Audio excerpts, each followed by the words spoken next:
Welcome to the Lawyering Peace interview series, where we explore the art of diplomacy and the legal frameworks that underpin peace processes. You're listening to our special series focused on peace negotiations and peace building in Ukraine. Join us as we hear from prominent figures who've played pivotal roles as lawyers, negotiators, and diplomats in the quest for peace. I'm your host, Dr. Paul Williams, the founder and president of the Public International Law and Policy Group, and the Rebecca Grazier Professor of Law and International Relations at American University. Now, Russia's war of aggression against Ukraine has sparked global conversations on accountability for the crime of aggression. In this episode, we turn our attention to the most ambitious and consequential accountability effort on the table: the establishment of a special tribunal for the crime of aggression against Ukraine. I'm honored today to welcome Dr. Anton Korynevych to the program. Anton, welcome to the program. Hi, Paul. It's great to be here with you today. Thank you. Fantastic. I've known you for a number of years now, and we've been on a number of PILPG roundtables, so I'm so excited to get your thoughts and ideas on the Tribunal of Aggression on this recording and out to our listeners. But let me give the listeners a little bit of your background before we dive into the questions. For those of you who haven't had the opportunity to hear Anton speak before, he is the director of the Department of International Law at the Ministry of Foreign Affairs for Ukraine. He is also the agent of Ukraine before the International Court of Justice. Anton previously served as the permanent representative of the President of Ukraine in the Autonomous Republic of Crimea from 2019 to 2022, playing a key role in Ukraine's legal and diplomatic response to the occupation of Crimea. Anton is also a member of the Ukrainian government's interagency working group on the establishment of a special tribunal for the crime of aggression against Ukraine, which we'll talk about today, and actively represents Ukraine in international legal forums on issues related to Russian aggression. He holds a PhD in international law and is an associate professor at the Institute of International Relations under the Department of International Law at the National University of Kyiv, where he continues to contribute to the academic and policy discourse on international, humanitarian, and criminal law. So with that context of Anton's background, let's jump right in. Anton, our listeners often like to get to know a little bit about the background and the motivations and the historical drives of our guests. So you've worn many hats, everything from diplomacy to litigation to advocacy. What first drew you as a young lawyer or as a young professional to international law and diplomacy? And how has Russia's full-scale invasion of Ukraine bended the arc of your professional trajectory? Thank you very much, Paul, for this question. Well, once again, I'm really happy to be here today with you. Well, I'm an international lawyer by education, by training. So I studied and researched international law in the Institute of International Relations of Taras Shevchenko University. So I was, and I still associate professor there. So international law is my profession, and I may say is my passion. So whole of my life, I'm working with international law. And I started my career as an academic expert, as an academic. Now, but then, of course, when we saw what happened since 2014, I mean, the start of the Russian aggression against Ukraine and the occupation of the Autonomous Republic of Crimea, and the city of Sevastopol, and the start of the armed conflict in Donetsk and Luhansk regions, a lot of Ukrainian international lawyers started to work with the government, with government structures, with law enforcement agencies, with prosecutors, with human rights NGOs, because really there was not so much experience and not so much knowledge in 2014 when this whole aggression started. So that's how I started to work as an engaged expert, I would say, with prosecutors, with law enforcement agencies, with human rights NGOs, with international partners. And then in 2019, I got an invitation to join the president's team on the position of permanent representative of the president to the Autonomous Republic of Crimea.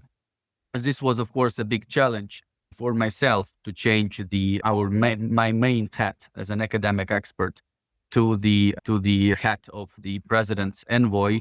But I suggested and could consider that it was a very important challenge. And I was there in that period of time, to try to build the work on Crimea with international law in the heart of this work. And I think we got quite good results. We built up, strengthened the mission of the president of Ukraine in the Autonomous Republic of Crimea. So the mission, how it looks now, this is a result of our work, of our team.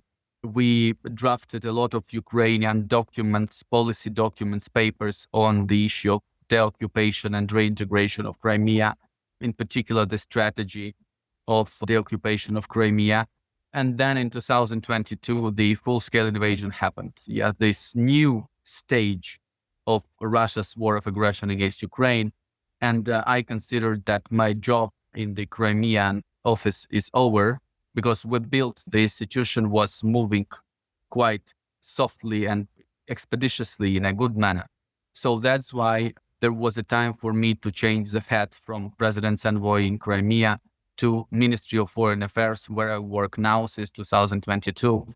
And I work on the issues of Russia's accountability. So I believe that I myself am a Ukrainian international lawyer, so I need to do everything I can in order to ensure Russia's accountability for all the violations. So that's why I'm here. And I think that there may be no better place for an international lawyer who is a Ukrainian national than to serve your country and your government in this particular period of time in our history. Well, Anton, thanks for that context and also for sharing your personal motivation. Many of our listeners are mid-career or young professional international lawyers, and it's always great when they can hear, wow, I can use my skill set as an international lawyer to help my country, be it defending against aggression or atrocity crimes or for peace building or other ways. It's nice to know that there's quite a bit of role and demand for international lawyers in terms of helping their country in these types of precarious situations. Well, Anton, one of the ways that you've played a crucial role in helping Ukraine deal with Russia's war of aggression is on the establishment of this special tribunal for the crime of aggression against Ukraine. Can you break us down into bite-sized pieces? First of all, the first question I think our listeners have is, well, wait, there's an international criminal court which has indicted Putin and others for atrocity crimes against humanity. There's International Court of Justice case. There's possibility of universal jurisdiction. There's domestic prosecutions occurring in Ukraine. Why a special tribunal for the crime of aggression? And then follow on, where do we stand in this process of the creation? I know there's been some pretty impressive developments in the last month.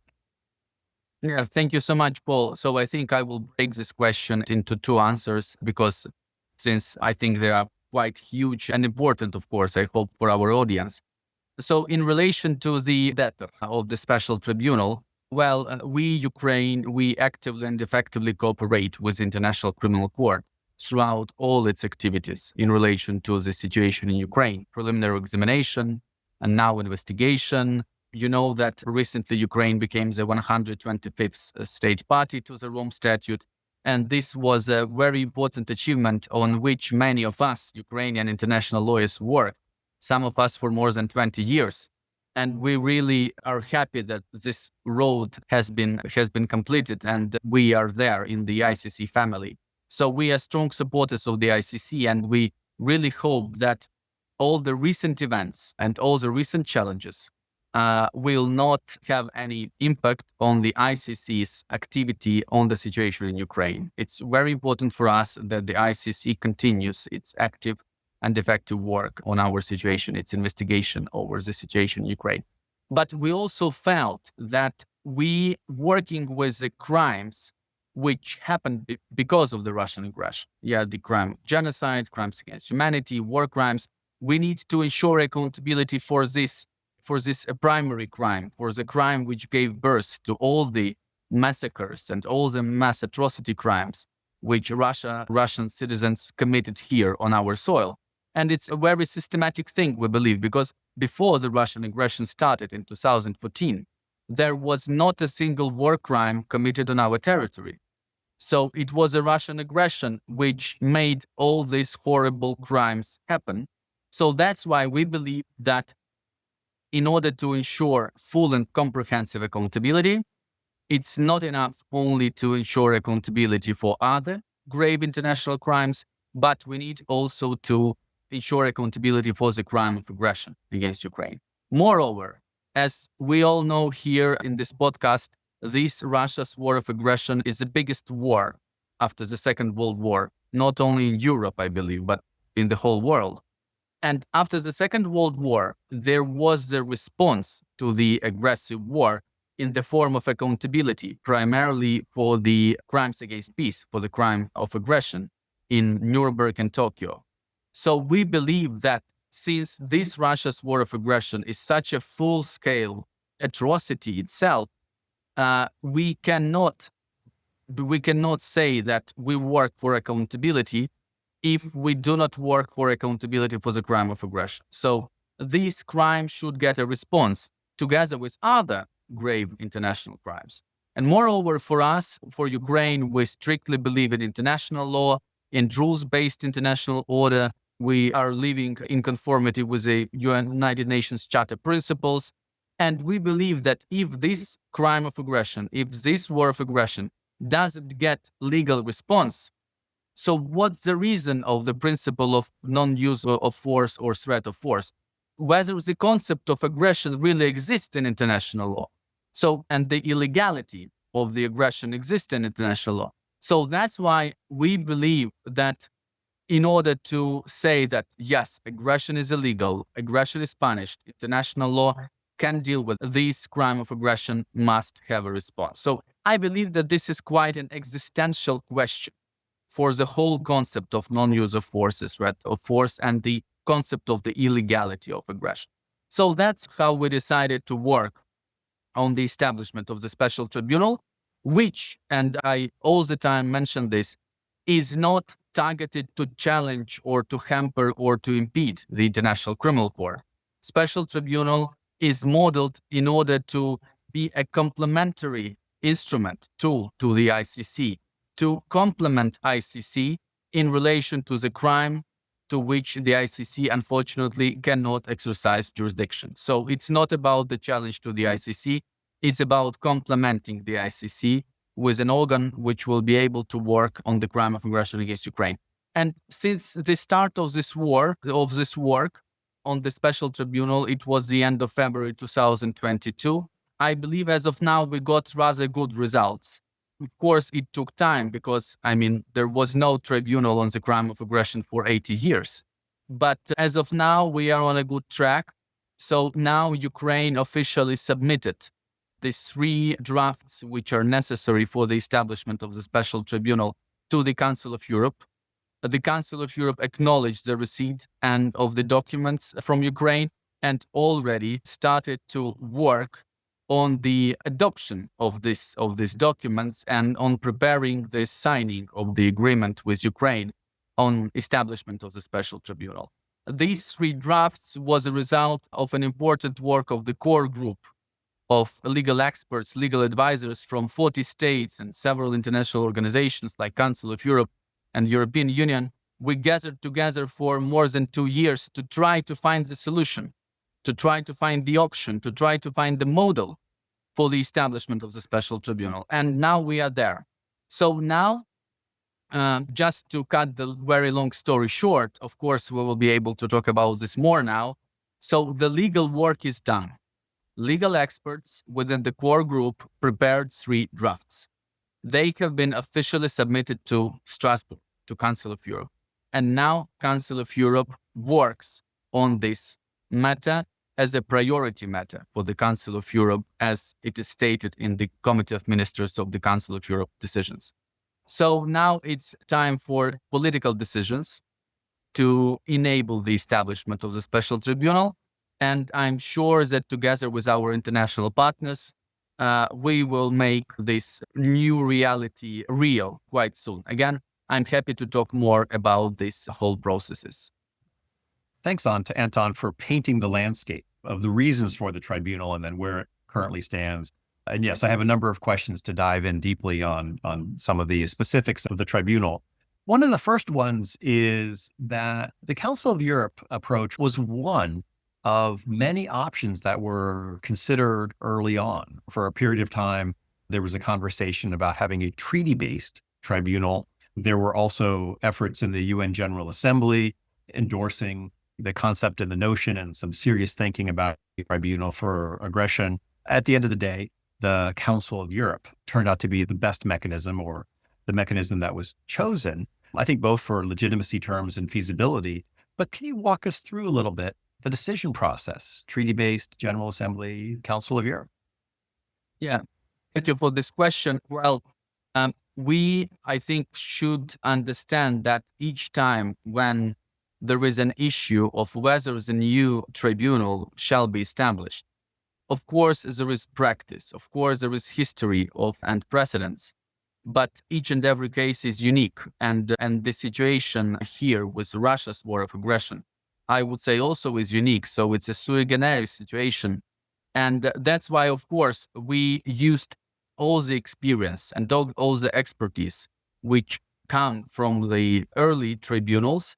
But our tribunal really is modeled quite uniquely. And again, it's due to the situation which we currently have. So when we look at the models which you just described, so the treaty-based tribunal on the basis of multilateral treaty, there were concerns with this option that for how many ratifications will be enough for this tribunal to be deemed as a really effective legal tool. And moreover, there was an issue with the timing. So for how long will we need to wait before the ratification will come? So unfortunately, we could not say how long we will need to wait when the legal job is done. On the second option, on the establishment of the tribunal upon the resolution of the United Nations General Assembly authorizing United Nations Secretary General to enter into agreement with Ukraine on the establishment of the tribunal, there were some concerns from our international partners. Where are the limits of the United Nations General Assembly powers? So whether United Nations General Assembly can make coercive measures, and where are the limits of these coercive measures? And that's why we decided that we would again spend very long time in New York and in capitals trying to see how to move with this model. So we decided actually that we need to look for other solutions. There was also a third model, which was supported by some of our international partners, the establishment of hybrid or internationalized tribunal within Ukrainian legal system, judicial system. Say it could have been either an independent tribunal within Ukrainian system or special chambers inside, let's say, I don't know, the Supreme Court or other court which already exists. But this option was not appropriate for us. It was not acceptable for Ukraine because we wanted a tribunal which will not render judgments, decisions in the name of Ukraine, but which would be an international response, which would be a sole-standing international body, which would talk from its own voice, not with the voice of Ukraine. And moreover, when we look at the Ukraine's constitution now, in Ukrainian courts, there may be no judges of nationality other than Ukrainian. And as of now, we see that there is no appetite for amendments to the constitution. So that's why this option was not viable from the very beginning. And that's how, looking at these three options, we started to look for alternatives. And this is how the Council of Europe option or model emerged, understanding that the Council of Europe is the biggest regional organization in Europe. The Council of Europe has Ukraine as its member. The Council of Europe had Russia as its member, both in 2014, when the aggression started, and in 2022, when the full-scale invasion started. So Council of Europe has these moral, political, and legal ties, roots to work on the issue of Russia's accountability. And moreover, Council of Europe has nothing in its statute which prevents Council of Europe from entering into agreement with Ukraine on the establishment of the Special Tribunal. So that's how we decided to explore this option. We explored it for some time, and then we understood that actually the Council of Europe option is the best feasible option. And that's how it emerged. Then it developed, and now we are there working with Strasbourg to try to finish up this job as soon as possible. Well, Anton, let me pick up on a few things that you've said. There is tremendous support within Europe and then with other countries around the globe for this crime of aggression, this tribunal for the crime of aggression. Very strong support within the member states of the Council of Europe. And I understand some non-European states also are able to participate or have signaled their potential engagement. There's a real sense of the need for accountability for Russia's war of aggression. And the context within which I'm asking this question is early on in the 90s, I worked from the State Department perspective on the creation of the Yugoslavia Tribunal, was adjacent to the creation of the Rwanda Tribunal. And it was a very tepid level of engagement by the Europeans on the Yugoslav Tribunal, sort of the last possible option that they had. And there is the International Criminal Court, and the support ebbs and flows for it. But your European friends and allies seem all in on this aggression tribunal. Why is that? And what has changed in the geopolitical dynamics? Well, Paul, of course, I myself, as you, we are lawyers. So maybe also some political analysts can add something to this. But what I see from my perspective is that I think it's a matter of trust in international law, trust in effectiveness of international law, and the understanding that actually we need to work on this and we need to find solution. Because as I mentioned in the beginning, the threat and damage which may be caused to the whole international order if the crime of aggression against Ukraine remains unpunished, unchallenged, the threat and damage may be spreading not only throughout Europe, but to other regions, to the whole globe. So I think that these reactions, which we also feel from our European partners, and we are very grateful for them, and we hope that these reactions and sentiments will remain in place until the tribunal is really established and functional. I believe that this is a matter of really understanding that if we do not do this now, then the whole international legal order may be damaged severely, and we may not know whether we will be able to restore this. So I think that this is the understanding, and moreover, of course, I mean, the borders in Europe, this is something sacred for our continent, and no one in Europe shall be feeling free to do what Russia's leadership does since 2014. And if we don't get them to account for this, so this doesn't lead us anywhere in a good direction. So I think that this is really a number of factors, a number of features, but all in all, the general understanding that if we do not do this, the threat and damage to the whole system in which we believe and in which we trust may be really a very severe one. So that's, I believe, how we ended up, legally speaking, where we are now. So existential threat to the legal order, obviously existential threat to Ukraine, and existential threat to the territorial integrity and security of Europe. Okay, which the Yugoslavia crisis was not on the same level. So no, that makes quite a bit of sense. Let's keep your lawyer hat on and let's dive into how do we expect the tribunal to function in practice? You mentioned that one of the reasons for not pursuing a hybrid tribunal is because it would be Ukrainian judges under the Ukrainian constitutional framework. So it's now going to be international. How will the judges be selected? How will cases be submitted? And what's the extent of the jurisdiction of the tribunal? Well, as I mentioned, so we have three basic draft documents which form a package. So this is a package, and each of them documents are really very important for the tribunal's establishment and functioning. So The first document is the agreement, the draft agreement between Ukraine and the Council of Europe on the establishment of the tribunal. The second document is the statute of the Special Tribunal, which is annexed to the draft agreement.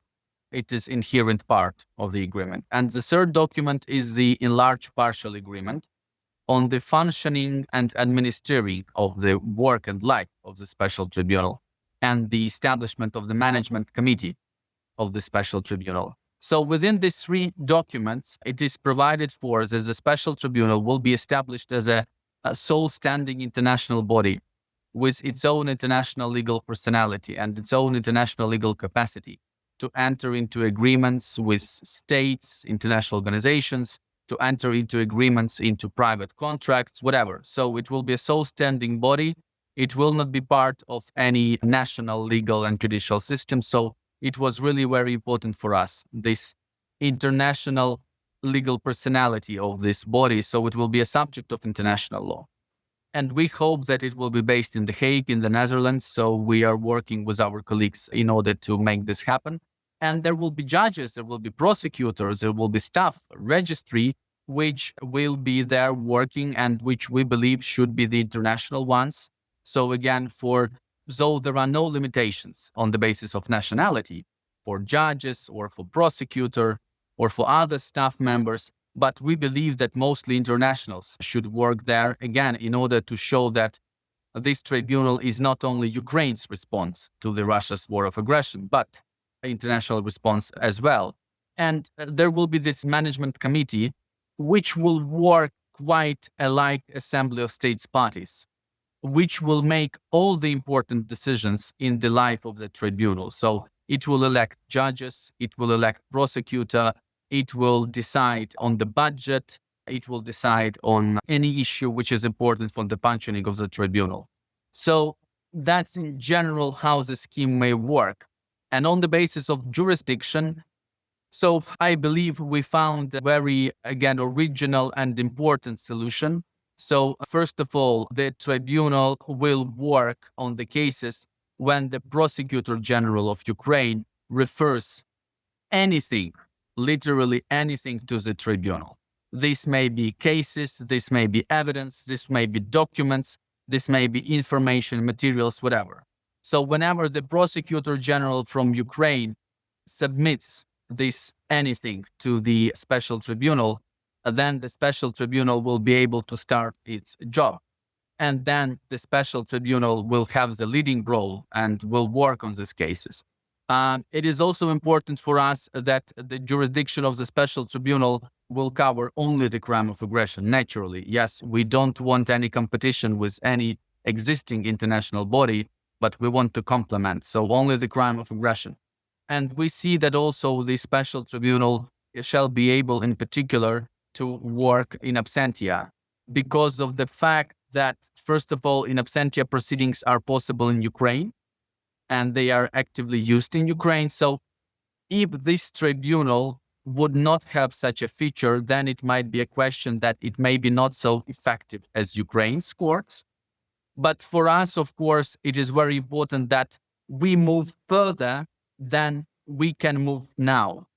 So arrest warrants are good. We appreciate them. They are good, and this is a good result. But we think that the Special Tribunal shall move forward and be able to try the convicts in the in absentia proceedings so that our nation, our people see that these people are not alleged criminals, but they are convicts. They are criminals with a verdict by the Special Tribunal. Of course, this means that these trials in absentia proceedings should be made totally in conformity with the human rights standards, European Court of Human Rights practice, and so this is all is clear. But this is how we see that the tribunal may be really an effective tool and may complement to all the other tools which currently exist in international law to assist us in ensuring Russia's accountability for all the crimes committed in Ukraine. And of course, the Special Tribunal will need to have cooperation agreements with states, with governments, so that we understand that cooperation is a part and parcel of international criminal justice now. And of course, we see that the Special Tribunal shall have effective agreements, treaties on cooperation with states in order for the states to execute the judgments and other documents provided by the tribunal. So this is only a brief overview. I'm happy to dive in to dig in any particular issue. Well, no, Anton, that's very helpful to lay out the very clear and very precise blueprint for the operation of the tribunal. There are two specific questions I have that I think would be helpful for our listeners to get their heads around. The first is temporal jurisdiction. There's the two phases of Russia's war of aggression. There's the 2014 seizure of Crimea and parts of the Donbass, and then the illegal occupation for 8 years. And then the second phase, or the second dimension, let's just say in 2022, which was the full-on war against Ukraine. Is the tribunal going to distinguish between those two temporal periods, or it's all inclusive from 2014 onwards? Well, this was one of the questions which we discussed, including within the core group. And I must say that there were divergent views on this. There were many states, as us, who support that the tribunal's temporal jurisdictions should start in 2014, because Russia's war of aggression for us started in 2014. There were many states, including those who advocated for the most strong version of the tribunal, that the temporal jurisdiction of the Special Tribunal should start in 2022. And because of the full-scale invasion, started in 2022, but mostly due to the fact that in 2022, we got the United Nations General Assembly resolution identifying the situation as Russia's aggression against Ukraine, saying that before 2022, we didn't have General Assembly resolution with particular wording that this is aggression. So we needed to find a solution with which everybody could live with. And we decided that the best way will be to give the tribunal the possibility to decide when the temporal jurisdiction starts in each particular case in the tribunal. So in the draft statute of the tribunal, as of now, it is written that the Special Tribunal shall have jurisdiction over the crime of aggression against Ukraine without any temporal limitations. And so the tribunal, the judges will themselves decide when this jurisdiction, temporal jurisdiction, should start for citizen A or citizen B or citizen C in their particular proceedings. So we believe that this was a wise solution, and the tribunal will decide on this matter. So that helps, because that's been one of those confusing questions. The global awareness seems to be 2022, but so many folks are aware that this really started over a decade ago in 2014. Let me ask you the second question about the details. Head of state immunity. How is the tribunal going to approach the issue of immunity for high-level state officials? Do they have immunity? Don't they have immunity? Is it being left to the judges? What's the approach there? Thank you, Paul, for this question. Of course, this question is an elephant in the room. And of course, pretty much all the discussions about the special tribunal are concentrated around this question. So I think that all in all, we should look at this question in a broader sense, looking at it together in conjunction with tribunal's other possibilities and features.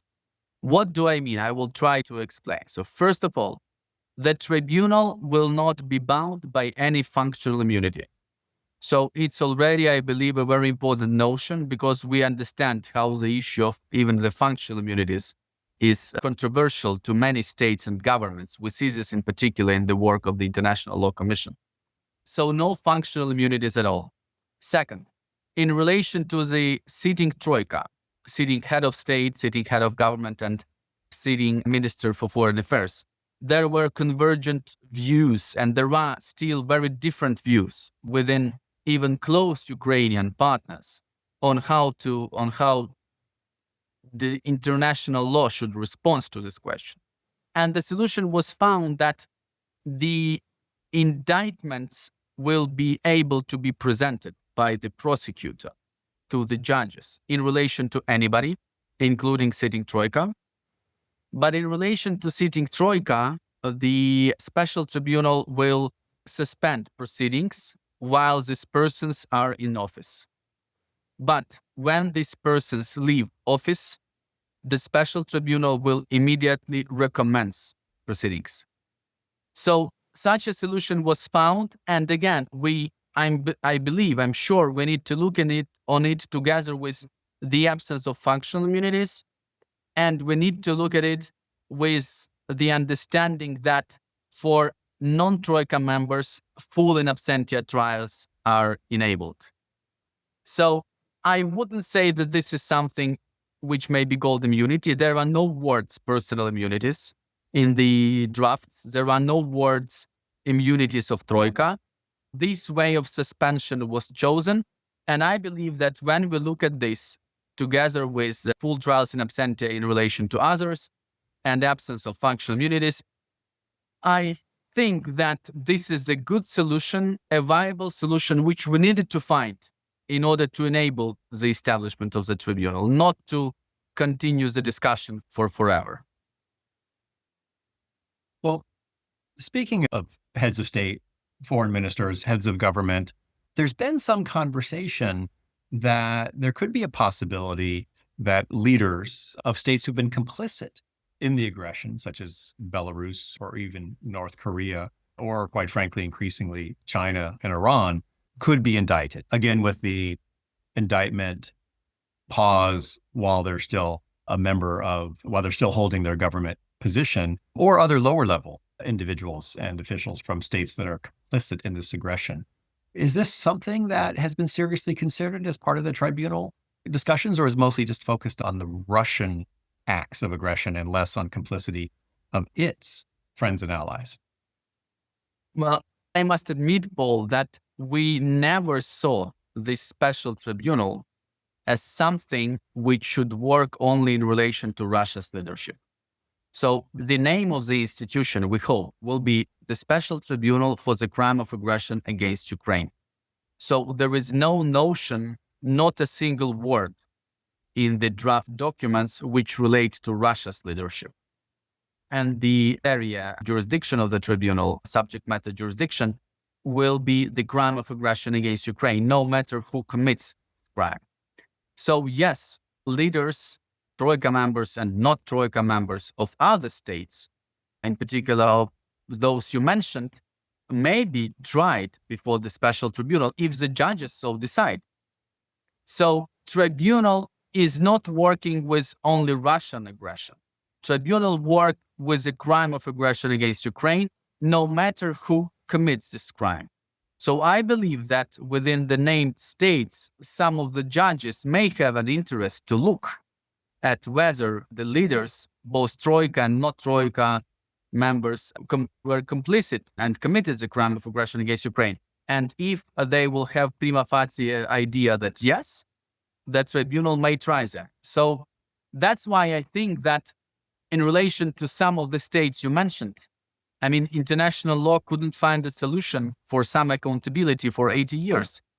And now maybe this quite compact tribunal may be the answer in particular to get North Korea to some kind of accountability, which never happened before. So it's a very important notion, and this is good that we talk about this question, that tribunal will not be limited to Russia's leadership of any other states if the judges so decide. Anton, I just have to say from a personal perspective, I'm very pleased to hear that, because clearly Russia acts with a sense of impunity as it commits its atrocity crimes. But I've been a little shocked and surprised at how many other countries, a handful in North Korea, Iran, China, others, also seem to act with impunity in supporting Russia's aggression, genocide, atrocity crimes. So the fact that the tribunal has the ability, if the judges decide, to prosecute others beyond the borders of Russia is heartening for me. Let me ask you, you've answered this question a little bit, but I wanted to see if you wanted to dive into it a little bit more. Is the relationship between the special tribunal and other mechanisms, International Criminal Court, International Court of Justice, domestic prosecutions? You mentioned that the tribunal has been crafted very carefully so that it's in the lane of aggression, and the other mechanisms have their lanes. So understand that. Do you envision cooperation, information sharing, evidence sharing, expertise sharing among the different mechanisms of justice, or not so much? Well, talking about national mechanisms, of course, it will be the part and parcel of agreements on cooperation, which hopefully the tribunal will be able to effectively conclude with governments of other states, and also including the agreement on cooperation with Ukraine, of course. We in Ukraine, of course, also are thinking about making relevant amendments to our criminal procedural code, having for us to have the basis for Ukraine's cooperation with the Special Tribunal. We have the practice, we have the separate chapter in the criminal procedural code on cooperation with the ICC. So we believe that quite the same model will be chosen for the cooperation with the Special Tribunal, a separate individual chapter of the criminal procedural code. So with national jurisdiction, hope that within this cooperation concept, everything should be fine and okay. With the ICC, of course, as I mentioned from the very beginning, ICC is a primary international body on ensuring accountability for international crimes. So nobody tackles this and nobody wants to hamper or impede this. So we have specific provisions in the tribunal's draft statute on the interrelations with the ICC, which says that the tribunal should seek to actively cooperate with the ICC, and that the tribunal can start proceedings in parallel with the ICC, but of course for the other crime, for the crime of aggression, and that the ICC shall have primacy when the person who has the arrest warrant from the ICC has been transferred to The Hague to the ICC detention center.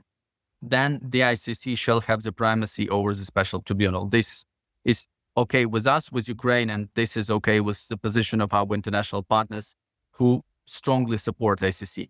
In all the other cases, when the convict, when the person is not still yet in the ICC detention center in The Hague, both courts may be able to work in parallel. So we hope that, and we would do everything possible on our side. Of course, it will be for the tribunal itself, not for the government of Ukraine, to have this active and effective cooperation with the ICC. But we really hope that after the establishment, the tribunal will have this active cooperation with the ICC. No, that's great to hear. It sounds like there's been a very thoughtful approach to how all these mechanisms of justice are woven together. Anton, you've been very generous with your time. I only have two more questions for you, if I may. The penultimate question is, from a legal, political, practical perspective, what do you see as the most significant remaining challenges in bringing the tribunal into operation? Well, first of all, I really hope that the work in Strasbourg will be effective and that we will see the signing ceremony between Ukraine and the Council of Europe on the establishment of on the agreement of the establishment of the tribunal quite soon. So we on our side do everything possible in order for this to happen as soon as possible. So I would say that this is a challenge. It's just something we need to work on, and we'll work on a daily basis. I think that then, of course, the issue of cooperation and the conclusion of cooperation agreements with states, understanding that this is a key issue because the tribunal can be effective if it actively cooperates with states bodies. I mean, we see so many instances of non-cooperation these days within the international criminal justice. So I think that this is something what should be always borne in mind, and we will try to do everything possible together with our international partners that the tribunal has as many agreements on cooperation with states as possible. And of course, also the entering of states in the enlarged partial agreement on the management committee, so that we have many states there from different regions. And this enlarged partial agreement will be open to states from different regions, no matter where the state comes from. If it supports the idea and the notion of the tribunal, the state is very welcome to join. So I think that is also the issue of legitimacy for the tribunal. So to get as many states to participate in the management committee, in the enlarged partial agreement, and to try to get more states not from European or Euro-Atlantic region to support the process, I think that we need to continue working on that. So continue to build up that international character of this tribunal, which as you mentioned earlier, quite frankly, has appealed to so many states around the globe because so many states fear territorial aggression from their neighboring states. And this is a great way of holding those states, signaling to those states that they could be held accountable in a similar form if they engage in this type of activity.